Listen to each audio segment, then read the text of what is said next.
ఏ పూలు తేవాలి ఈశ్వరా నిన్ను ఎట్లా పూజించాలి శంకరా ఏ పూలు తేవాలి ఈశ్వరా నిన్ను ఎట్లా పూజించాలి శంకరా కోటి మహిమలతోని కొలువైన కోటప్ప నిన్ను పూజించిన జన్మే ధన్యమయ్యా ఏ పూలు తేవాలి ఈశ్వరా నిన్ను ఎట్లా పూజించాలి శంకరా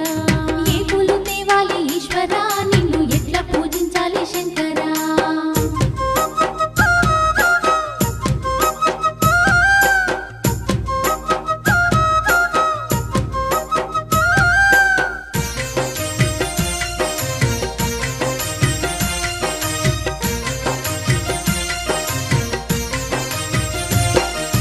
దివ్య మంగళ రూపం దీనుల కాచే హస్తం దిక్కులన్నీ